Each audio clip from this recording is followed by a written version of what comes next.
epekto ng bagyong si Gloria. Nasa Washington, D.C. Wala, nagwala ba namin pwede ilang. Ito ang sama-sama nating paligid. Saksi! Magandang gabi po. Ito ang Balitang Tahanan ng Katotohanan. Ako po si Mike Enriquez. Atid namin ay serbisyong totoo. Ako po si Becky Morales. Fernando Poe Jr. at Senador Pantino Lacson mag-uusap daw sa mga susunod na araw para sa posibleng pagkakaisa ng oposisyon. DPWH ipinggol si Pangulong Arroyo sa bintang na ginagamit niya sa kampanya ang pondo ng gobyerno.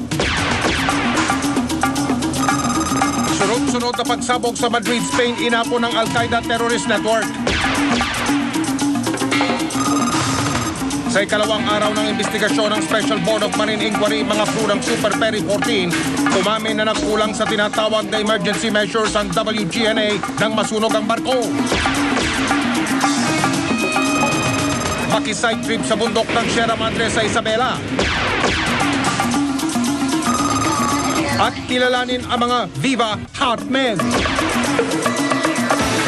Nakatakda na raw ang pag-uusap ni Fernando Poe Jr. at Senador Panfilo Lacson para sa tuloy ang pagkakaisa ng oposisyon. Samantala, kumakalat na rin ang balitang lilipat na sa kampo ni FPJ si Vice Presidente Teofisto Ginggona. Si Rafi Tima ang ating saksi. Unti-unti nang lumilinaw ang usapin para sa posibleng pagkakaisa ni Fernando Poe Jr. at Senador Pantilo Lacson. Mismong sila dalawa na kasi ang nagsabing pag-uusapan na nila sa mga susunod na araw ang posibleng pagsasaling puwersa. Darating sa dulo na kami dalawa lang mag-uusap. Siguro, hopefully, before halik. Sana before halik. The common friend, tumawag lang na, na pinatawag siya. Gusto makipag-usap. Sabi ko, okay, agreed. Pinipix namin yung araw na tiyempong nasa Manila kami pareho. Kaya nagka-tiyempo nasa Manila ako ngayon hanggang Tuesday.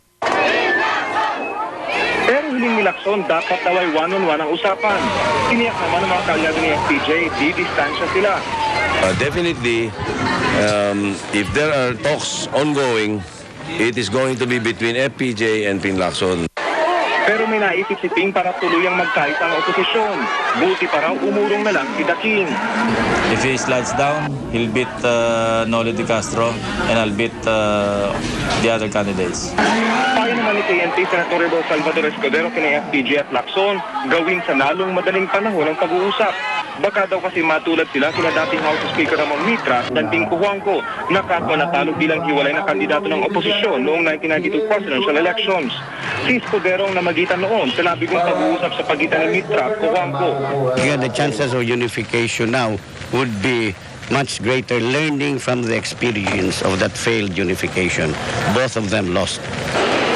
Sa gitna ng usapin sa posibleng unification, umiikot na rin ang balita ng posibleng pagtawid ni Vice President Teofisto Ginggona sa kampo ni FPJ. At sakali mang matuloy ito, sigurado daw lalakas ang kandidatura ni The King. Well, it will be a big boost for FPJ, and I think he is only going to be the first of many who up to now are supposed to be not yet decided. Ayon naman sa taong malapit kay Ginggona, tinanggap na ng Vice Presidente ang inalok na posisyon ni The King bilang Advisor for Governance and Public Policy. Inaasahan daw na formal itong ihahayag ni Ginggona sa isang pagtitipon bukas. Mula dito sa Butuan City, ako si Rafi Tima, ang inyong naging saksi. Nagkalat ngayon sa mga kalsada ang mga signboard na may pangalan ni Pangulong Arroyo. Pero agad nilinaw ng DPWH na hindi ito pag-eendorso sa kandidatura ng Pangulo. Si Ping Restor ang ating saksi. Kung susumahin, aabot ng 1.4 billion pesos ang ginastos ng DPWH para sa mahigit 400 signboard na ito na nakakalat sa mga kalye ng Manila at Quezon City. Tinatayang 1,000 piso ang halaga kada signboard na bahagi ng DPWH project na Kalsada Natin, Alagaan Natin o Kanan. Ang mga nakasulat sa signboard, nasa uniforme rin ng mga tagawalis ng DPWH. Ayon kay Mang Wilfredo, binawi ng DPWH ang luma nilang uniforme noong October 2003. Hindi ko lang po alam, basta ang sabi niya, yung uniforme natin, papalitan natin yan. Kaya yung pinalitan mo ngayon, kukunin ko to. Sa Sa Memorandum of Agreement na nilagdaan ng DPWH at ng mga barangay na panggagalingan ng mga street sweeper, malinaw na ang katagang "kalsada ko, aalagaan ko" ang dapat nakasulat sa mga t-shirt. Pero dinagdagan ito ng pangalan ng Pangulo, bagay na ayon sa COMELEC ay malinaw na paglabag sa Omnibus Election Code. Nung minsan, natempuhan pa nga daw ng COMELEC sa Malacanang ang mga street sweeper na may suot nito. Kung sa DPWH fund siguro, hindi magandang paggamit yan. Yan ay isang pinagbabawal na election offense. Itinanggi naman ng DPWH na pinapondohan nila ang kampanya ng Pangulo. Since the start, yun ang ginagawa namin since October po. During that time, I think the President, wala siya yatang balak na tumakbo noon. Ang Malacanang naman, nanindigan na hindi nila ginagamit ang mga ahensya ng gobyerno para sa kampanya ng Pangulo. Ni minsan, hindi kailanman pinag-usapan, pinagdesisyonan, pinagpasyan o pinagkasunduan na gagamitin ang mga pondo at kasangkapan at tauhan ng gobyerno para sa kampanya ng Pangulo. Ang ibang street sweeper, patambay-tambay na lang. Ano nga ba ang kanilang tunay na trabaho? Tagawalis ng kalye o tagabandera ng pangalan ng Pangulo? Ako si Ping Restor, ang inyong naging saksi.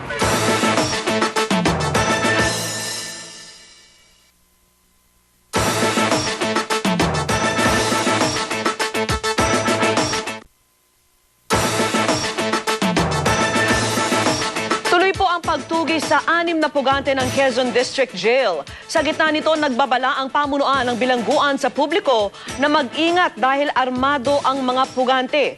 Mula sa Pagbilao, Quezon, si Joseph Morong ang ating saksi.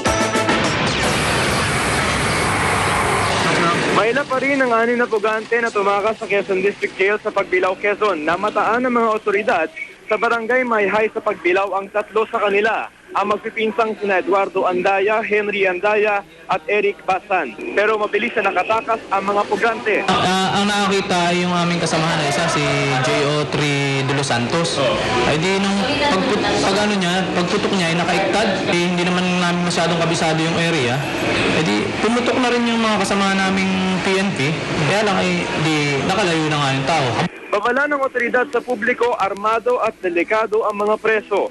Nakakuha kasi sila ng mga baril nang suguri nila ang armory ng District Jail kahapon. 3 preso pa ang hinahunting ngayon, sina Manolito Evarista, Ronilo Gulpan at Rolando Ramos. Duda ng otoridad, hindi pa nakakalayo ng Pagbilao, Quezon ang 6 dahil nandito pa ang kanilang mga kamag-anak at pamilya. Sa paunang investigasyon, lumulutang na sina Anthony Bagay at Vicente Bagiwan ang may pakana ng pagtakas.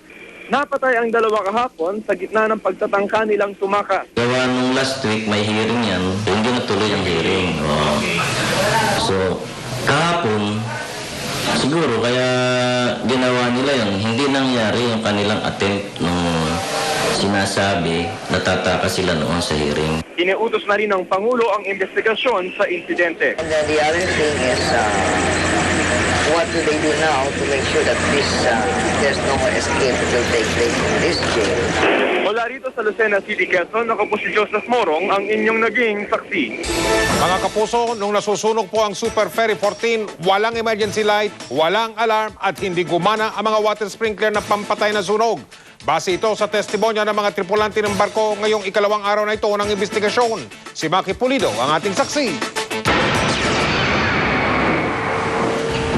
Nang humarap sa Marina Board Inquiry kanina ang ilan sa mga crew ng Super Ferry 14, lumalabas na tila nagkulang ang WGNA sa pagpapatupad ng ilang emergency measures sa barko. Ayon sa steward na si Alvin Reyes, walang suminding emergency lights nang mawala ng kuryente matapos ang umunoy pagsabog sa Super Ferry. Inamin din niya na walang tumunog na alarm para bigyan ng babala ang mga pasahero. At kahit daw may sunog, hindi gumana ang mga water sprinkler. Hindi mo narinig na si Maestro ninyo nagsasabing prepare for abandon ship. Narinig mo ba yon? Nung oras na yun, hindi ko narinig, sir. Hindi mo narinig. Sa ibang oras, yung afterward, hindi mo rin narinig. Hindi pa rin po.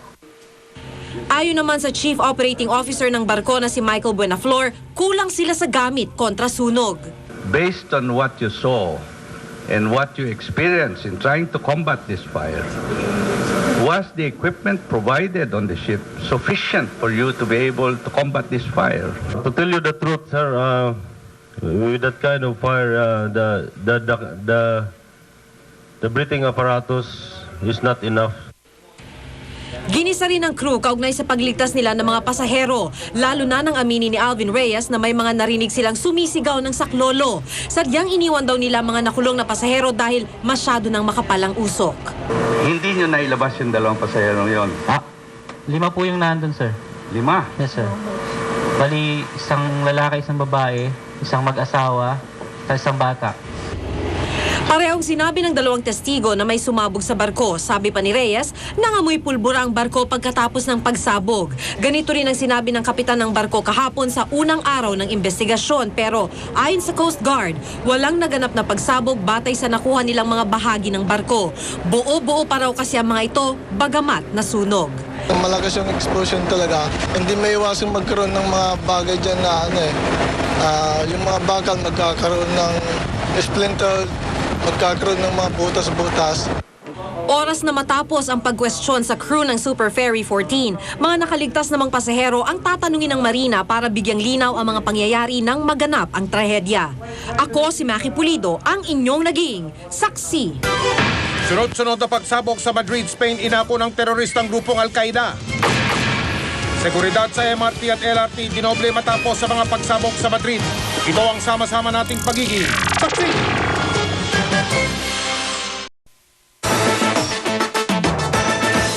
Hindi na magpapa-imprenta ng sobrang balota ang COMELEC para sa May 10 elections. Ito ay para raw maalis na ang duda ng ilang grupo na gagamitin lang ito sa pandaraya. Tiwala naman ng COMELEC na hindi sila kakapusin sa balota. Nito raw kasing mga nakalipas na eleksyon, karaniwang sumosobra sa balota dahil umabot lang sa 80% ang mga bumoboto. Pabor sa hakbang na ito ang ilang kandidato sa pagkapangulo habang duda naman ang ilan. Naghain ng petisyon sa Korte Suprema ang isang suspendidong judge ng Malabon para hilinging paupuin na bilang Associate Justice ng Supreme Court si Sandigan Bayan Presiding Justice Mineta Chico Nazario. Ayon kay Judge Florentino Floro, sa ilalim daw ng batas, maaari nang umupo si Nazario sa Korte Suprema kahit na hindi ito nanumpa sa tungkulin. Hindi na rin daw maaaring bawiin ni Pangulong Arroyo ang pagkakatalaga ni Nazario sa pinakamataas na korte. Samantala, itinalaga ng Korte Suprema ang 18 bagong Associate Justice ng Court of Appeals. Una nang pinirmahan ni Pangulong Arroyo ang mga appointment ng mga justice noong Pebrero. Inako po ng teroristang grupong Al-Qaeda ang sunod-sunod na pagsabog kahapon sa Madrid, Spain na ikinamatay ng halos 200 katao. Pero hindi ganap na kumbinsido ang gobyerno ng Espanya. Si Cheryl Yao ang ating saksi. Ito ang eksena sa Madrid, Espanya, matapos ang sunod-sunod na pagsabog sa 3 magkakahiwalay na tren kahapon ng madaling araw. Ang buong mundo nakikipagluksa sa Espanya. 172 ang kumpirmadong patay. Mahigit 1,000 naman ang sugatan. Isang Pilipinong pasahero sa tren ang napaulat na nawawala matapos ang pagsabog. Pero niliwanag ng Department of Foreign Affairs na sa ngayon, wala pang kumpirmadong nasugatan o namatay na Pilipino roon. Para makatiyak, bibisita muli sa mga ospital doon ang mga opisyal ng embahada. Sa ngayon, tuloy ang investigasyon. Isa sa mga anggulong tinitingnan, terorismo. Na-recover kasi ang isang van na may lamang 8 detonators at Arabic tape. Sa email na tatanggap ng isang Arabic newspaper sa England, inako ng Al-Qaeda Terrorist Network ang mga pagsabog. Pero hindi pa rin inaalis ng gobyerno ang anggulong kagagawa ng Basque separatist group na ETA ang mga pagsabog. Gusto raw kasi ng ETA na mahiwalay na mula sa Espanya. Lubha namang naapektuhan ng mga pagsabog ang pandaigdigang merkado. Bagsak ang kalakalan at maging presyo ng langis sa pandaigdigang pamilihan tumaas. Ako, si Cheryl Yao, ang inyong naging saksi. Kasunod ng trahedya sa Madrid, mas hinigpitan ng Philippine National Police ang seguridad sa mga kritikal na lugar dito sa ating bansa. Kabilang sa mga masusing babantayan ay ang mga istasyon ng MRT at LRT, mga imbakan ng langis at gasolina, mga paliparan at mga shopping mall. Paiigtingin din ang mga checkpoint para daw mapigilan ang mga kahinahinalang elementos sa mga kalsada. Naniniguro naman ang Estados Unidos. Kumuha na sila ng sarili nilang tauhan, yung pong mga US Airlines, para siguruing ligtas ang biyahe ng kanilang mga aeroplano. Maigpit na kinakapkapanan ng mga tinatawag na security consultants ang mga pasahero sa Ninoy Aquino International Airport na patungong Amerika. Mag-side trip sa bundok ng Sierra Madre sa Isabela. At Viva Hot Babes may katapat na. Ito ang sama-sama nating pagiging saksi.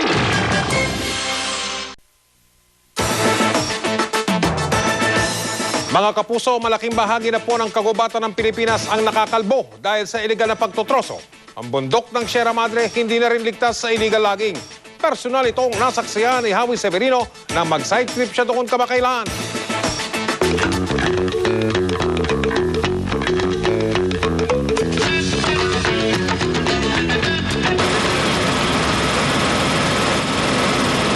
Para siyang sinadyang inahit ng higanting blade. Maraming bundok sa bansa ang katulad nito sa Nueva Vizcaya.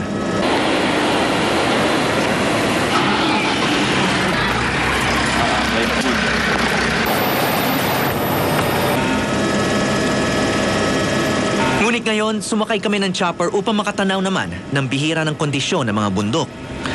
Ito ang malawak at makapal na gubat ng Northern Sierra Madre Mountain Range sa Isabela, ang may pinakamalaking virgin forest sa buong bansa. Marami sa mga puno ay may daan taon nang nandito. Isa na itong protected area, kaya't bawal ang pagtutroso rito.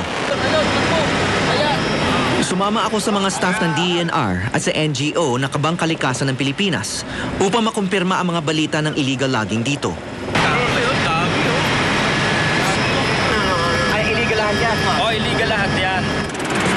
Nakita namin ang mga natistis na troso para mas madaling ibiyahe. Karamihan ay malapit sa Abuan River, ang sinasabing highway ng mga Nara na gagawing furniture o muebles sa Ilagan City.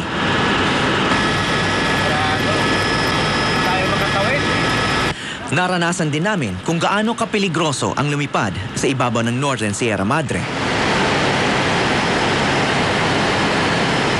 Barado raw ng ulap ang mga pwede naming daanan. Kung pipilitin, baka sumulpo kami sa mga bundok.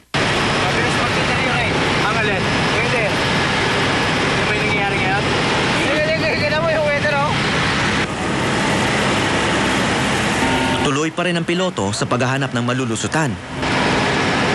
Balik na muna tayo, Tigogeraw. Balik na tayo. Bakit? Mabilis na naman nagbago ang panahon at lumiwanag bigla ang daan. Nagbuntong hininga kaming lahat nang masulyapan namin ang airport. Salamat. Para sa mga kasama ko, karaniwan na ang pagtataya ng buhay. Maprotektahan lang ang ating kalikasan. Ako po si Howie Severino para sa Side Trip sa Saksi.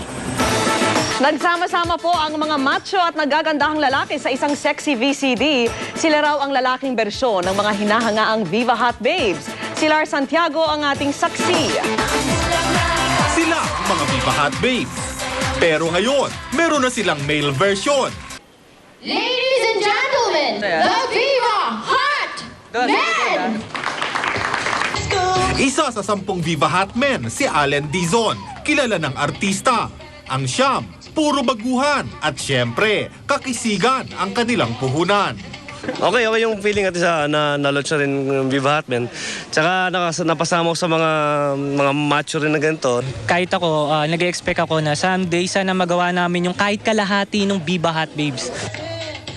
Bawat isa may kanya-kanyang iniidolo sa Hot Babes. Ang iba pa nga sa kanila, ipinapartner na sa Hot Babes ang kanilang sarili. Siyempre si Katja Santos. Why? Kasi kilala ko na siya, nakasama ko na sa isang commercial. Tapos tingin ko, bagay kami.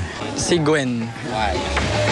I think champagne, gusto ko sexy yung dating, Si JC yung bago nilang member. Kasi ako yung youngest ako, tsaka sa tingin ko, bagay rin kami. Una sa proyekto ng Hot Men, Sexy VCD, kung saan itatampok ang kanilang kamachuhan. Magiging abala rin sila sa telebisyon at papasukin daw pati pelikula. Ako si Lars Santiago, ang inyong naging saksi. At sa punto pong ito, nais naming bigyang pugay ang itinuturing na haligi ng saksi sa nakalipas na 9 na taon, ang aking partner na si Mike Enriquez. Isinilang po ang partnership namin ni Mike hindi sa saksi kundi sa dating GMA Network News. At taong 1999, sumalang kami pareho ni Mike sa saksi. Simula ng aming pagsasama na nagbunga ng mga parangal at magagandang alaala. Naku, napakarami nun, partner. Minsan ang nahirang ang aming programa na pinakamahusay na newscast sa Asian TV Awards.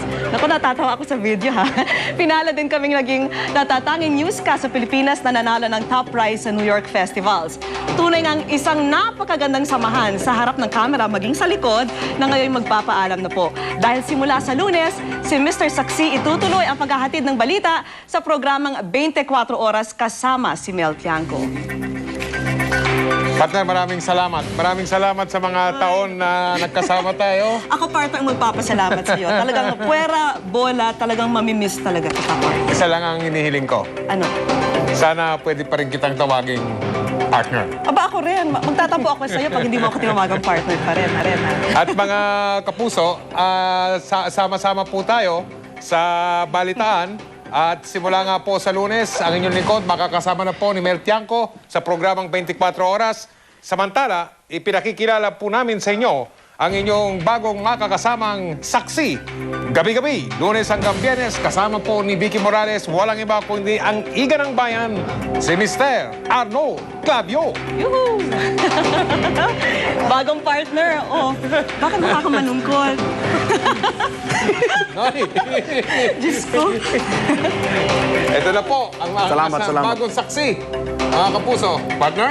Sige. Bagong partner mo simula sa Lunes? Bagong partner na kami. Ako bahala dito. Yung alaga mo kay Mike, extra na lang sa akin, ha? Walang problema yun. Alagaan mo yan, Noy. Opo, tay. Tama na. Simula na po sa Lunes, si Binibining Mel Tiangco at ang inyong lingkod po, matutunghayan ninyo sa 24 Oras. At syempre, ang Liga ng Katotohanan, si Arnold Clavio at ang inyong lingkod, dito pa rin po sa sama-sama nating pagiging saksi! Tayong tatlo na lang.